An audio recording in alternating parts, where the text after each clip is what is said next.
आज की स्टोरी है एक ऐसे लड़के की जो अपने दिमाग से ज्यादा अपनी टांगों के दरमियान जो उसका सिस्टम था उसका इस्तेमाल करता था, जिसका दिमाग कम और सौदा ज्यादा चलता था और यही चीज उसकी तबाही का सबब बनी। टॉपिक शुरू करने से पहले अगर आपने अभी तक चैनल को सब्सक्राइब नहीं किया तो जल्दी से चैनल को सब्सक्राइब कर लें, नहीं तो आपकी नन्नो छोटी रह जाएगी और आपका खड़ा होना बंद हो जाएगा। तो चलिए यमन का तीता शुरू करते हैं। एक छोटे से गांव में रहने वाली सादा सी फैमिली का ये सीधा साधा लड़का जिसने मुश्किल से ही 12वीं पास की थी। ये लड़का इतना सीधा साधा था कि इसका दिमाग से ज्यादा सौदा काम करता था।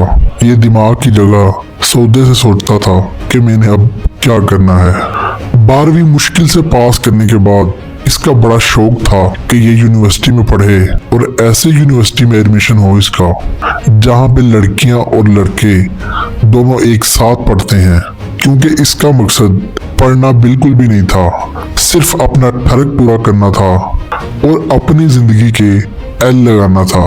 अपने बापू से कहता है कि मुझे शहर में फलां बड़ी यूनिवर्सिटी में एडमिशन लेकर दो, मैं और भी पढ़ना चाहता हूँ। अब बाप इसका किसान था, सीधा साधा इंसान था। उसने कहा चुप करके डंगरा नू पट्ठे पाए थे, तू पढ़न टुर जाएगा ते इतने डंगरा नू पट्ठे कौन पाएगा, नाले तू किरा पढ़ लिख के जज बनना है, बंदे दा पुत्र बन ते डंगर सांभ। ये अल्फाज थे उसके बापू के। अपने बाप की ये बातें सुन के वो चोरी चोरी अपने दोस्तों के साथ यूनिवर्सिटी में आ जाता है और एडमिशन की सारी मालूमात लेके अपना एडमिशन करवा लेता है। अब जब उसके बापू को पता चलता है तो वो बेचारा अब क्या करे। आखिरकार उसकी औलाद थी, गोली भी नहीं मार सकता था। अब वो लड़का अपनी यूनिवर्सिटी के पास ही एक रूम रेंट पे ले लेता है ताकि मुझे डेली गाँव ना जाना पड़े और जाके डंगरों को पट्टे ना डालने पड़े। यूनिवर्सिटी में कुछ दिन गुजरते हैं। अब उसका मेन मिशन ये था कि वो कोई लड़की ढूंढे, क्योंकि उसके जितने भी दोस्त थे सबकी कोई ना कोई दोस्त थी। वो भी ऐसे ही यूनिवर्सिटी में अपने लिए दोस्त तलाश करने लग जाता है। आखिरकार उसे एक लड़की मिल जाती है जो कैंटीन में डेली अकेले खाना खाती थी, जिसकी कोई दोस्त नहीं थी। अब ये उसके पास जाके बैठ जाता है और उसके साथ अपना खाना शेयर करता है। ऐसे ही उसके साथ अपनी बातचीत शुरू कर लेता है, अपना तारुफ करवाता है, उसके बारे में कुछ जानता है, आप क्या स्टडी कर रही हो वगैरह वगैरह। ऐसे ही चंद दिनों में इनकी बड़ी पक्की दोस्ती हो जाती है। अब ये डेली एक दूसरे के साथ इकट्ठे कैंटीन में खाना खाते, ग्राउंड में घूमते, मस्तियां करते, फोन पे बातें करते।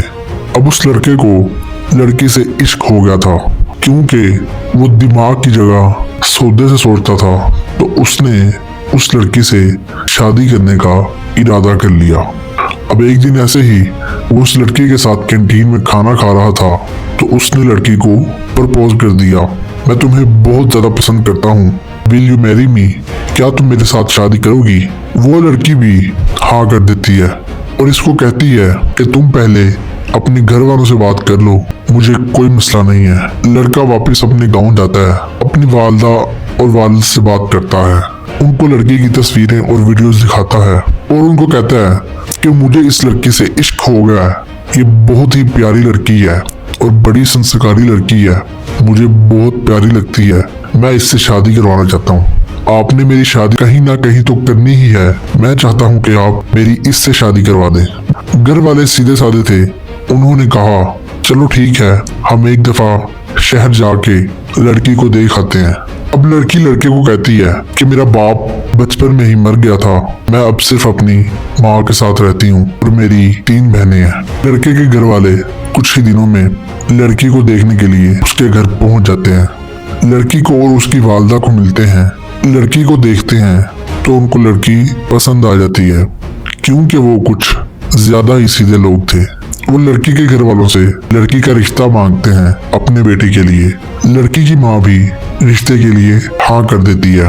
लड़की की माँ कहती है कि मुझे मेरी बेटी ने पहले ही बता दिया था, मुझे इस रिश्ते से कोई मसला नहीं है। स्टडी मुकम्मल होते ही इन दोनों की इनके घर वाले शादी करवा देते हैं। ज्यादा धूमधाम से शादी नहीं करते, छोटी सी रस्में करते हैं और शादी कर लेते हैं। लड़का बारात लेके अपने गाँव अपने घर पे आ जाता है और अपनी दुल्हन को लेके अपने रूम में चला जाता है जिंदगी के सुरूर लेने के लिए और अपने सौदे को ठंडा करने के लिए। दुल्हन को अपने रूम में बिठा के ये यमन के तीते की तैयारी शुरू कर देता है। अपने कपड़े वगैरह चेंज करता है। दुल्हन को कहता है आप भी कपड़े चेंज कर लें। दुल्हन भी कपड़े चेंज करके आ जाती है। लड़का जब लड़की के साथ यमन का तीता करने लगता है तो क्या देखता है कि लड़की के सिस्टम में और इसके अपने सिस्टम में कोई फर्क नहीं है। उसको भी वैसा ही सेम सिस्टम लगा हुआ है जो इसको लगा हुआ था। इसको तो पहले यकीन नहीं आता। इसको लगता है कि शायद मैं कोई ख्वाब देख रहा हूँ, लेकिन फिर ये लाइट्स वगैरह ऑन करता है। जब गौर से देखता है तो इसके टट्टे शार्ट हो जाते हैं। इस बेचारे का दिमाग काम करना दो के पहले ही नहीं करता था और ज्यादा बंद हो जाता है। ये बेचारा कुछ देर के लिए तो सदमे में चला जाता है। इसकी सुहाग रात इसके लिए मौत से भी बदतर बन जाती है। मैं किस मुंह से बाहर जाकर घर वालों को बताऊं मेरे साथ ये वाली यकी हो गई है। अब इस बेचारे का अपनी बेगम के पास जाने का भी दिल नहीं करता। ये उठ के फौरन रूम से बाहर आ जाता है और बाहर आकर अपने घर वालों को बता देता है मेरी शादी किसी लड़की से नहीं बल्कि एक खुसरे से हो गई है। इसके घर वाले फौरन खुसरे को डंडे मार मार के घर से भगा देते हैं।